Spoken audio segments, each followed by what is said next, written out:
Hello students, welcome to video on creating and using objects in C++.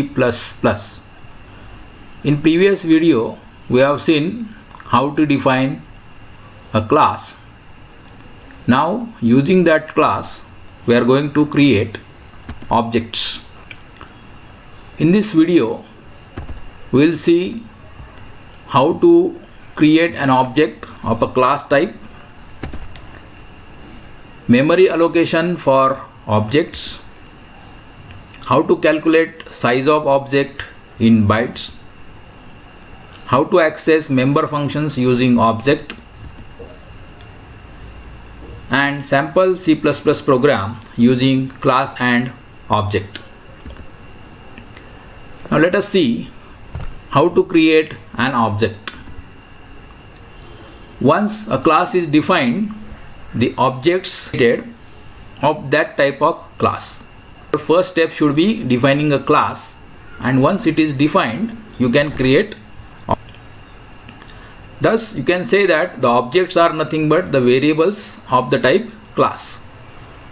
Just like in C language, you are creating variables of basic data types. For example, int x. X is a variable of the type integer. Similar to that, here the object is a variable of the type class.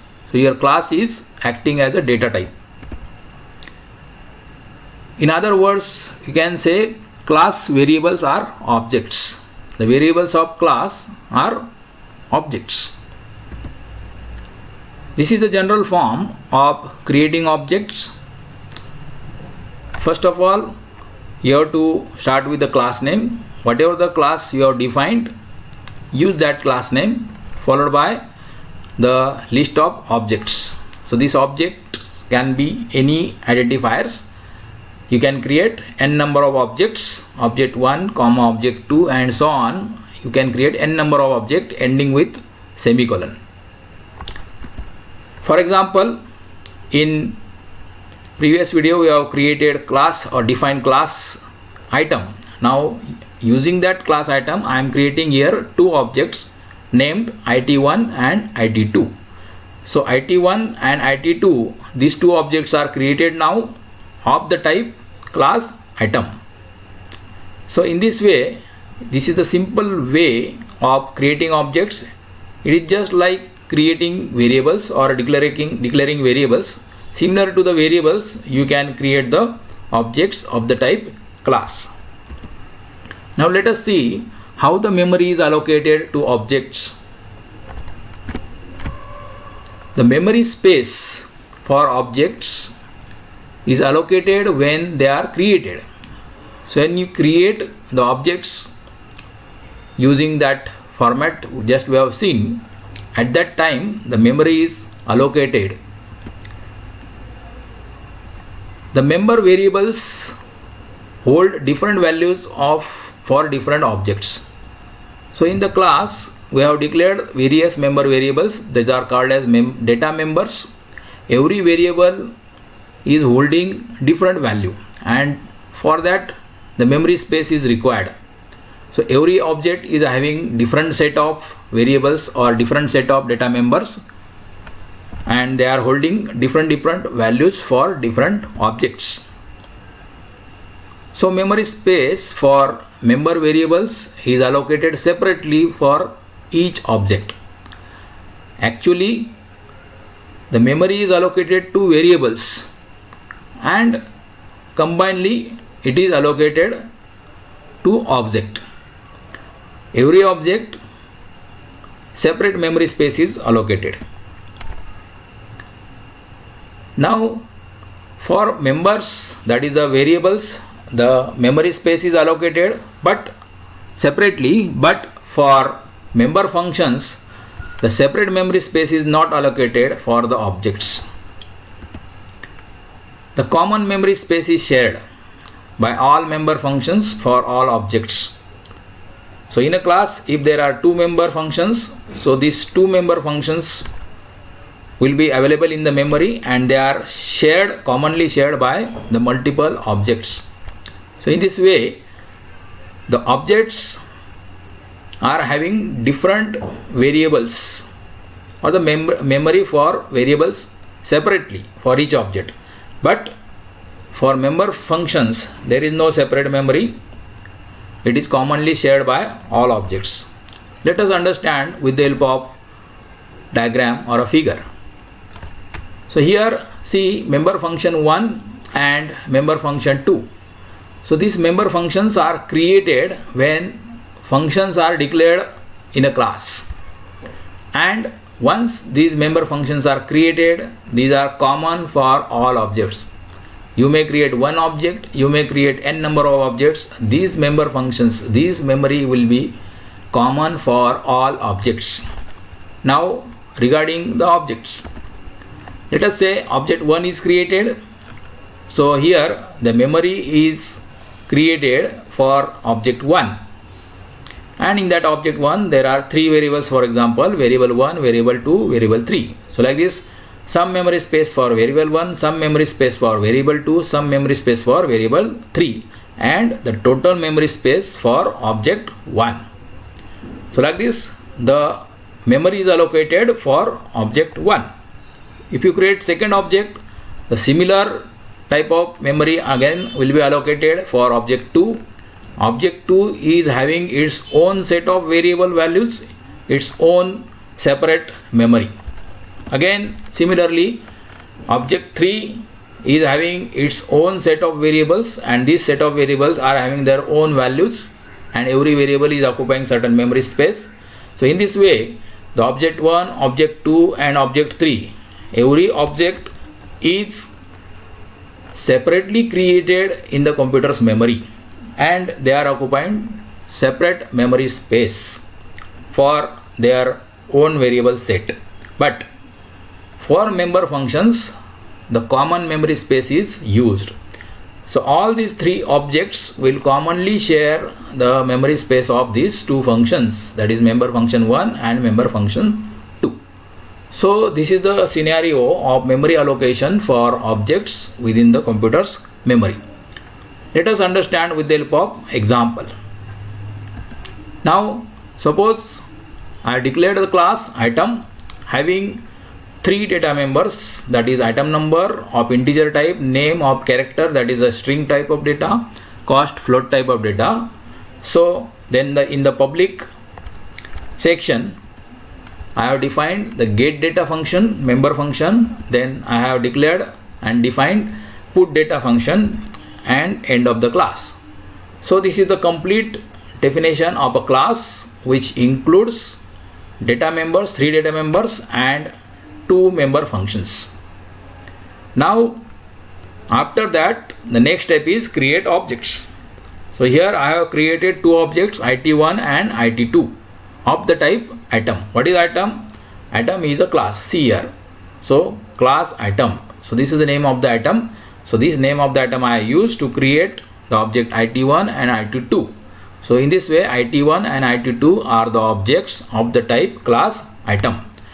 Now let us see with the help of diagram how the memory is allocated to these 2 objects it1 and it2. Again here the common memory is created for both member functions. The first member function is get data, second member function is put data. So the common memory is created for these 2 functions, and it is common for both objects it1 and it2. Now it1 is created. Here the it1 object, for the it1 object the memory is allocated. Actually when the memory is allocated for it1 object, actually it is allocated for its 3 data members or the variables item number, then name and cost. So memory for item number, memory space for name, memory space for cost, and this total memory is nothing but the memory for it1 object. Similarly, the memory is allocated for it2 object having its own set of variables item number, name and cost. So in this way the memory is allocated for object it1 and object it2. Now let us see how to find the size of object. What is size of object? It is nothing but the memory space required for an object. How much memory space is required for an object? It is called as size of object. It is actually the total memory required for all data members. Whatever the data members, just we have seen in the previous figure, data members means the variables. So the total memory required for data members or the variables is nothing but the total, that is the size of object. Let us understand with the help of example. Again, define the class item. Same class I am taking as an example. In private section, I have declared 3 data members or 3 variables, item number, name and cost. Public section, 2 member functions are declared, get data function and put data function, end of the class.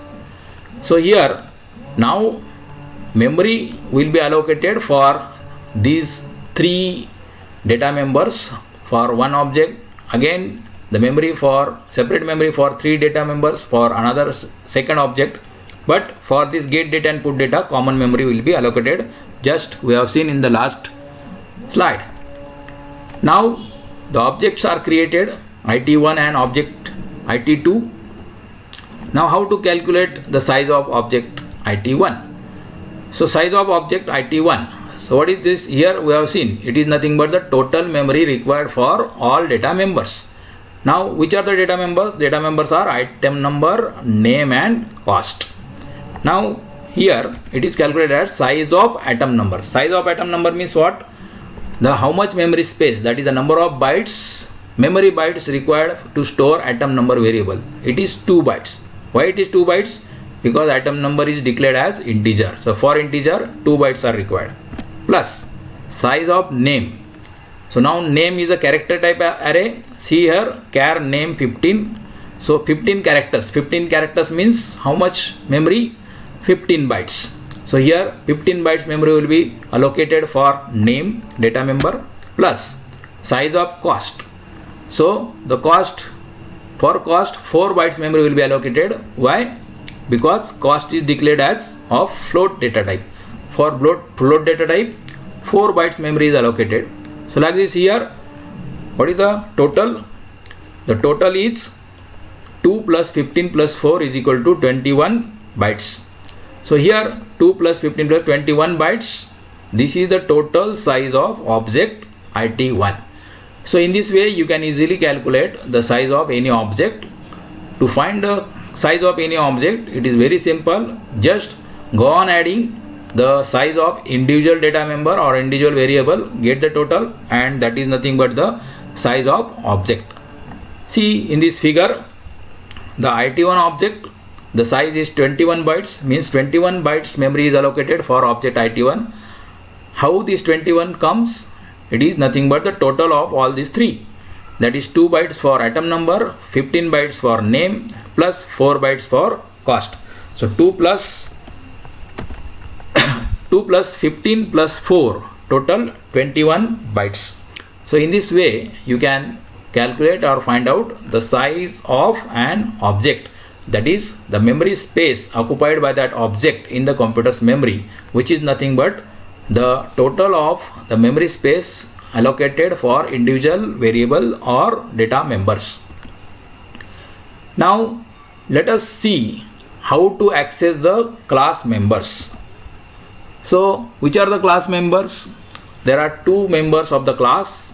One is data members, which are nothing but the variables declared in the class. Second is member functions, which are also known as methods. Now these 2 are the members of the class. Now the object we have created. Now using object, how to access or use or call these data members or member functions. So private class members. So there are 2 types of sections we have seen in the class, private and public. So the rule for private members is different and the rule for public members is different. For let us see first of all the private class members. Not access outside the class. So the object is accessing the class members. So the object cannot access the private class members. Access only through member functions of that class. Who can access private class members? The member functions, those are defined or declared within the class, can access only. For example, in our class, get data and put data, these are the two member functions. These two member functions can access only the class members, that is item number, name and cost. That is the meaning of this private class members. Public class members.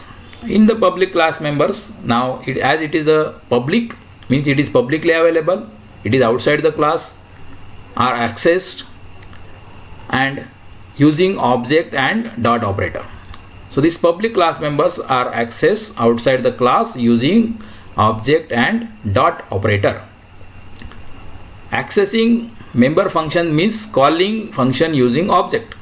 What do you mean by access member function? Access member function is nothing but calling member function. In C language, we are calling a member function with the help of its name only. In C++, the member functions are called using object and dot operator. Let us see how the object and dot operator is used to call a member function or to access a member function. So here, this is the general form of accessing class member, that is object dot variable. Now here variable, object dot variable. Which type of variable? Access public variable only. So this variable should not be a private variable. This is very important. Private variables cannot be accessed by the object. Only public variables can be accessed by the object. So how to access public variable or how to access public data member? So it is also called as a data member. So if it is a public data member, then you can access it using object dot variable. Generally, this type of access is not recommended in object oriented programming. You should not go for variables in the public section, or there should not be the data member in the public section. The variables or the data members are always declared in the private section only. But if they are available or declared in the public, you can access, the object can access like this variable, that is object dot variable. Now come to member function. How the member function is accessed? This is the syntax or the general form: object, then this is the dot operator, member function name, in the bracket arguments if there are, and semicolon. So here access public member function.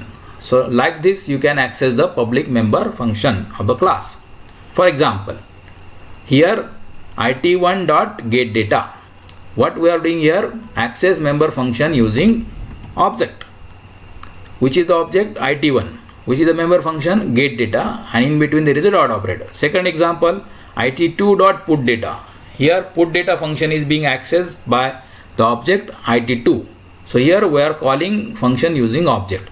So these are the two terminologies you can see here: access member function using object or calling member function using object. You can use these two terms alternatively. So here it1 object is calling get data, it2 object is calling put data member function, or in another words, it1 object is accessing get data member function, or it2 object is accessing put data member function. So this is the general form and example how to access the member function of a class using object. Let us understand with the help of a complete program, C++ program using class and object. So here the program begins with the header file iostream.h, that is input output stream header file. First of all, you have to declare the class. The class keyword, item is the name of the class, beginning of the class. Then in the private section, again declare data members. 3 data members are declared: item number, name and cost. In public section, 2 member functions are declared: get data, put data in the class. So this is class declaration. Now here get and put data are declared only, they are not defined. Now after this class we have to define the member functions. The first member function definition will be of get data. So here this getData function is defined outside the class, and we have seen in the previous video how to define a class, how to define a member function outside the class. Void is the return type, item is the class name, this is the scope resolution operator, that is double colon, scope resolution operator, function name is getData, no arguments, that's why void. This is the body of the function getData. Here this getData function will perform the task of accepting item number, accept name and accept cost. Then the member function definition of second member function, that is put data. So here put data function is defined again outside the class, again same syntax, return type, class name, setter, and function put data, no arguments, and in this the task is what? It is displaying item number, item name and item cost in a particular sequence. Return, empty return, end of the function. Okay, so like this here. Now here the class definition is over. The class is defined. The class is having definition is having two parts. This is on the left side class declaration, on the right side member function definition. The program is not completed yet. We'll continue on the next slide. After complete class definition, we have to write main program. The main program will start, main function will start int main, beginning of the main function. First of all, I will create the IT object. So only one object I have created of the type item. Item is the class name, IT is the object name. So here I have created object IT. Now I am calling getData function because now I want to perform input operation. For input operation, I have defined getData function in which this getData function will accept the values of item number, name and cost. So like this, IT1 object will call getData function using this dot operator. So member function call. Second member function call is IT dot put data, that is the put data function is called using IT object. So like this, there are two function calls, it.getData, it.putData. it.getData will perform input operation. It will get the data from keyboard for the data members, item number, name and cost. Put data will display the values of these three data members. End the main function with return 0. So here, as the return type of main function is int, you have to return some integer value. Integer value is 0 here. End of the main function. Let us see when you run this program, what will be the output. The output of this program, first of all, IT object will be created. Then IT object will call the getData function. Now getData function is executing here. It will accept, enter, by displaying the message, prompt message, enter item number. Suppose I entered 1045 as item number. Then second scene will be executed. It will accept the item name. Suppose I enter printer. Then it will accept the cost of item. Suppose I enter 12,500. So like this, here the getData function is executed or called by IT object. So these are the three operations performed using getData. Now it.putData will execute. It will display the three values, item number, name and cost. Return 0 means it will end the class, end the program. So this is the complete output of the C++ program in a particular sequence. Now in this video we learn how to create object. The object is created as class name followed by name of object, list of object ending with semicolon. Then we learn how the memory is allocated for objects. In that we learn separate memory space is allocated for each object. If there are multiple objects, every object is having its own memory space. Then for member functions, there is a common memory space. Then we learn how to find the size of object. The size of object is nothing but the total memory space required for all data members of that object. Then we learn how to access member function using object or how to call a member function using object. This is the general form, object dot member function and into parenthesis arguments. So these are the points which we learn in this video, how to create and use object in a C++ program. Hope you have understood it very well. Thank you students for watching this video on creating and using objects in C++ program.